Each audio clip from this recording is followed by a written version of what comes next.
إن صلاتي ونسكي ومحياي ومماتي لله رب العالمين وسلام على عباده الذين اصطفى أما بعد أعوذ بالله من الشيطان الرجيم بسم الله الرحمن الرحيم ولو أنهم ظلموا أنفسهم جاءوك فاستغفروا الله واستغفر لهم الرسول لوجدوا الله توابا رحيما صدق الله مولانا العظيم. محترم حضرات، بزرگوں، دوستوں اور ساتھیوں، اللہ تبارک و تعالیٰ نے ہم سب کو ایک قیمتی رات شب برات کی عطا فرمائی تھی، اور اس کا عظیم مقصد یہ تھا کہ بندے اللہ تبارک و تعالیٰ سے رجوع ہوں اور اللہ تبارک و تعالیٰ کی طرف متوجہ ہوں۔ ان راتوں کا اور عظیم دنوں کا مقصد یہی ہوتا ہے کہ بندے اللہ تبارک و تعالیٰ کی طرف پلٹے، لیکن امت مسلمہ کی صورتحال یہ ہو چکی ہے کہ رسمی طور پر کچھ دیر عبادت کر لینے کو اور کچھ دیر ذکر و اذکار، توبہ اور استغفار کر لینے کو ہی سب کچھ سمجھ لیتی ہے۔ ہونا یہ چاہیے کہ جو تعلق ان راتوں کی وجہ سے پیدا ہو تو بندہ اس کے اوپر قائم رہے اور ہمیشہ اللہ تبارک و تعالیٰ سے بندے کی وابستگی رہے۔ ہم ہر نماز میں دعا کرتے ہیں، اہدنا الصراط المستقیم صراط الذین انعمت علیہم، اے اللہ ہمیں سیدھی راہ دکھلائیے، ان لوگوں کی راہ جن پر آپ نے انعام کیا، نہ کہ ان لوگوں کا راستہ جن پر آپ کا غضب اترا اور وہ راستے سے بھٹک گئے۔ لیکن بندے بعد میں اس کی کوشش نہیں کرتے۔ اگر ہم ہدایت کی دعا مانگتے ہیں ہر نماز میں، اور ہر نماز میں اللہ سے کہتے ہیں اللہ مجھے سیدھا راستہ دکھائیے، تو پھر اس سیدھے راستے پر چلنے کی ہم کوشش نہیں کرتے، بعد میں بھٹک جاتے۔ اب اگر کسی نے توبہ کی ہے تو اب یہ سمجھتے ہیں توبہ ہو گئی، استغفار ہو گیا، اب یہ چلتے رہے گی توبہ، اب استغفار چلتا رہے گا، اب کچھ کرنے کی ضرورت نہیں ہے۔ کیا معاملہ ایسا ہے؟ اللہ کی دی ہوئی نعمتیں استعمال کر رہے ہیں، اگر نافرمانی جب بھی ہو تو جب توبہ کرنا ہے، گناہ جب بھی ہو جائے استغفار کرنا ہے۔ توبہ صرف ایک رات کے لیے نہیں ہے، توبہ صرف مخصوص اوقات کے لیے نہیں ہے، وہ تو امت کا مزاج بنایا جاتا ہے، بندوں کو متوجہ کیا جاتا ہے۔ ورنہ جب بھی کسی بندے سے گناہ ہو جائے، معصیت ہو جائے، اور وہ سیدھے راستے سے ہٹ کر دوسرے راستے پر، نافرمانی والے راستے پر، غلط راستے پر چلنا شروع کرے، تو اب اس کی ذمہ داری ہے وہ توبہ کرے، توبہ کا اہتمام کرے۔ تفصیلات سے ہم باتیں سنتے ہیں راتوں میں، اس کے بعد پھر جب وہ راتیں گزر جاتی ہے تو پھر امت کی صورتحال وہی ہو جاتی ہے جو پہلے تھی۔ تو معلوم یہ ہوا کہ رسمی طور پر ہم اللہ سے تعلق رکھتے ہیں، حقیقی طور پر والہانہ اور محبت یہ اللہ تبارک و تعالیٰ سے نہیں ہے۔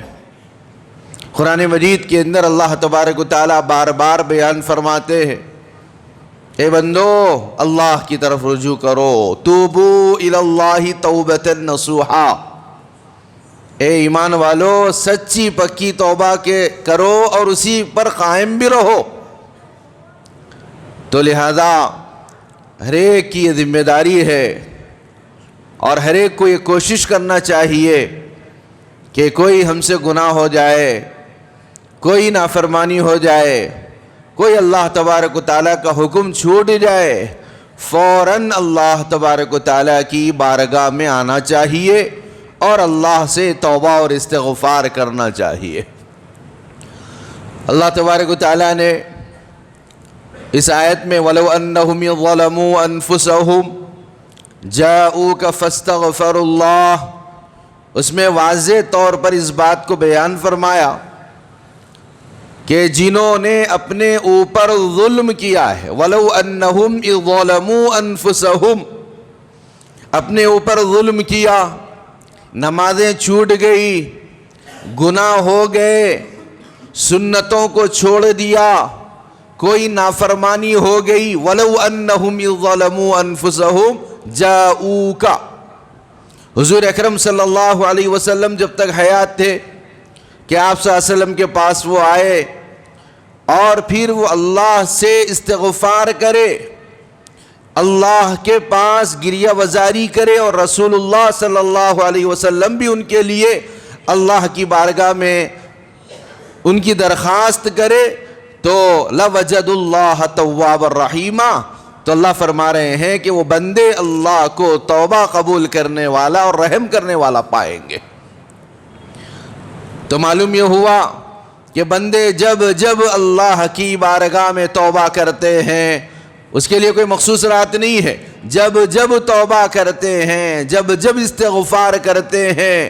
جب جب اللہ کی طرف رجوع کرتے ہیں تو اللہ تبارک و تعالیٰ کا در کھلا ہوا ہے، اللہ تبارک و تعالیٰ معاف کرنے کے لیے تیار ہے۔ اس واسطے اس کا بار بار اہتمام ہونا چاہیے۔ واقعات کے ذریعے سے بھی یہ بات معلوم ہوتی ہے کہ بندہ جب سچی پکی توبہ کرتا ہے تو اللہ تبارک و تعالیٰ اس بندے کی جانب نظر رحمت فرماتے ہیں اور نظر کرم فرماتے ہیں۔ بنی اسرائیل کا وہ واقعہ کہ حضرت موسیٰ علیہ السلام کا دور چل رہا ہے اور لوگ پریشان ہیں کہ بارش نہیں ہوتی، قحط سالی ہو چکی ہے، تو تمام کے تمام درخواست کرتے ہیں حضرت موسیٰ علیہ السلام سے کہ آپ اللہ کی بارگاہ میں دعا کر دیجئے۔ یہ بات ذہن میں رکھنا چاہیے، ہر گناہ کی ایک نحوست ہے، ہر گناہ کی نحوست ہے جو آدمی کو گھیر لیتی۔ تو اس قوم میں ایک ایسا گناہ ہو رہا تھا کہ جس کی وجہ سے اللہ تبارک و تعالیٰ نے بارش کو روک دیا۔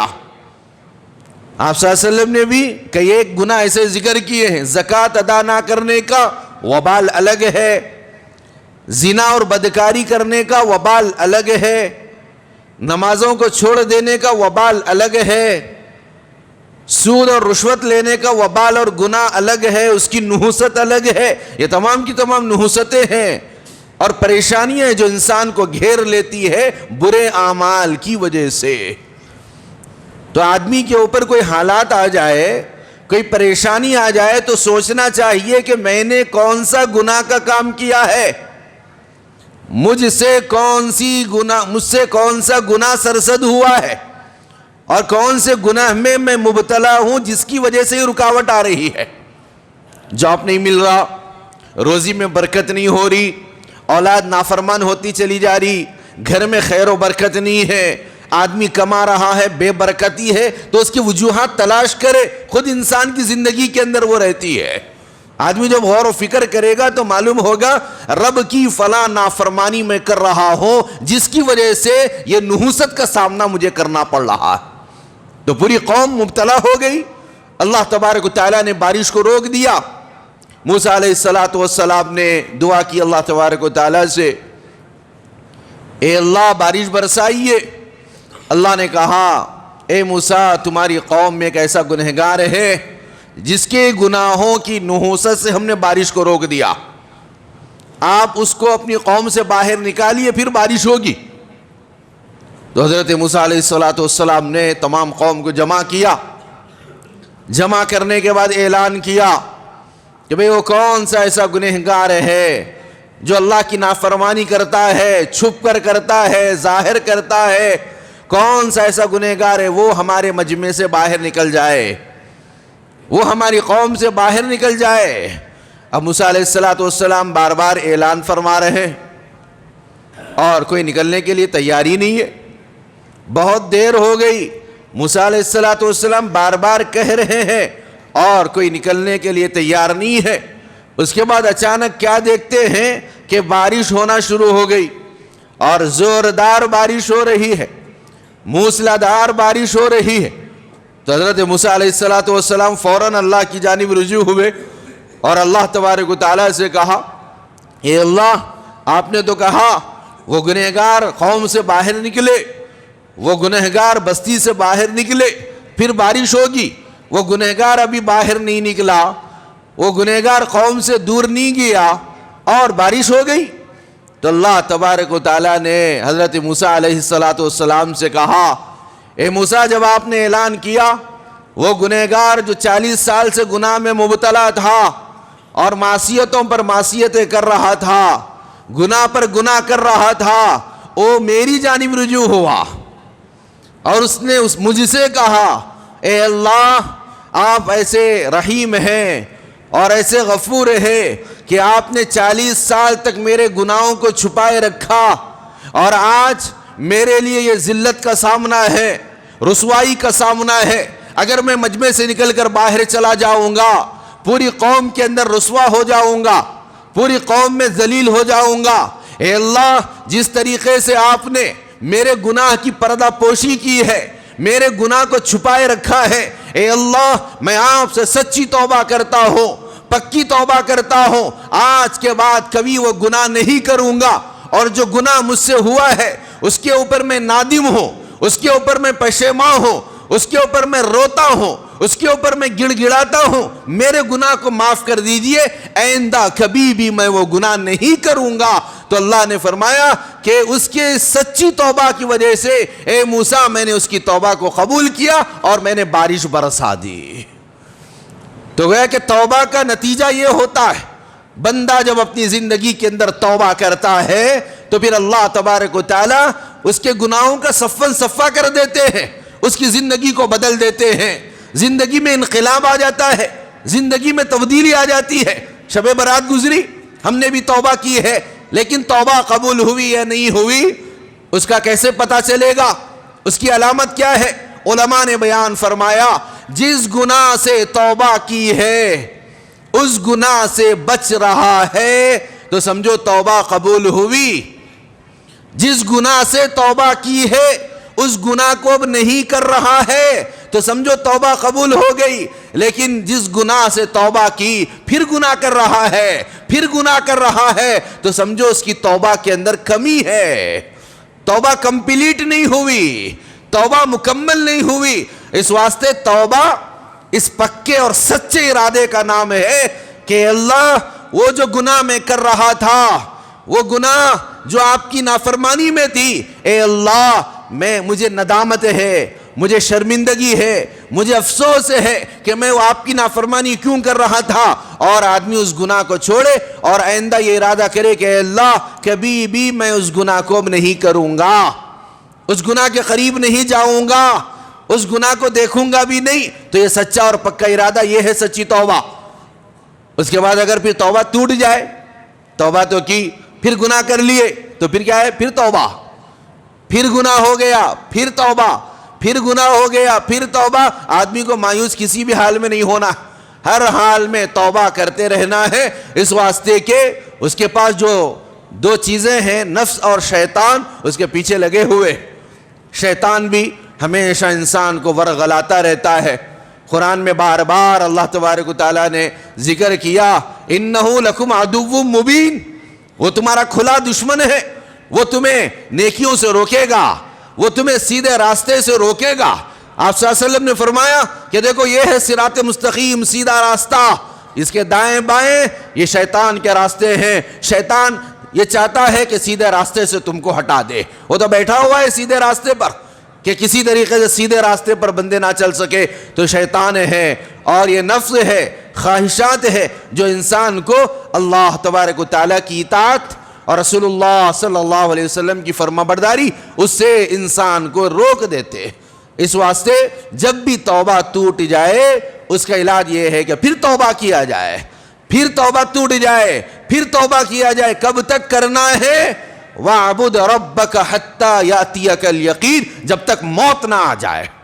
موت کا فرشتہ نہ آ جائے، ملک الموت نظر نہ آ جائے، جب تک اللہ کی جانب رجوع ہونا ہے، اللہ سے توبہ کرنا ہے، اللہ سے کہتے رہنا ہے اے اللہ مجھ سے جو گناہ ہو گئے معاف فرمائیے، جو مجھ سے کوتاہی ہوگی معاف فرمائیے۔ تو بندے کے اندر جب یہ عاجزی اور انکساری ہوتی ہے تو پھر اللہ تبارک و تعالیٰ اس کو معاف بھی کر دیتے ہیں۔ بہت سے لوگ سمجھتے ہیں کہ بھئی توبہ کرنے کے واسطے ایک ملصب ہونا، انہیں دعا کرانا، انہیں بولنا اللہ معاف کر دیجئے، پھر اپن آمین بولے جب جا کے ہماری توبہ قبول ہوتی، ایسا نہیں ہے۔ بلکہ ہر انسان اپنی زبان میں، اپنے الفاظ میں اور اپنے حساب سے اور اپنی ندامت کے ساتھ اللہ کے سامنے کہے، وہ ہے اصل توبہ۔ اللہ تو اسی کو سنتے ہیں، ہر زبان اللہ سمجھتے معلوم ہے، اور ہر زبان کو اللہ نے پیدا کیا ہے، اور اللہ کو دل کا حال بہتر معلوم ہے۔ تو آدمی جس ندامت کے ساتھ اور جس شرمندگی کے ساتھ اور جس افسردگی کے ساتھ اللہ کے سامنے گریہ وزاری کرتا ہے، روتا ہے، گڑ گڑاتا ہے، اللہ تبارک و تعالیٰ اس کی توبہ کو قبول فرماتے ہیں اور اس کی زندگی کے اندر انقلاب اور چینجنگ پیدا کرتے ہیں۔ اس واسطے ہمیشہ ہمیں ان چیزوں کے ساتھ چلنا ہے۔ صراط مستقیم کا راستہ ہم اللہ سے مانگتے ہیں، اور سیدھے راستے پر اہدنا الصراط المستقیم، تو سیدھے راستے پر چلتے رہنا ہے۔ اب یہ سیدھا راستہ کون سا ہے؟ وہ راستہ ہے جو اللہ نے بتلایا ہے، وہ راستہ ہے جو رسول اللہ صلی اللہ علیہ وسلم نے بتلایا ہے، اس راستے پر چلتے رہنا ہے۔ اگر کہیں پر کوئی نافرمانی ہو جائے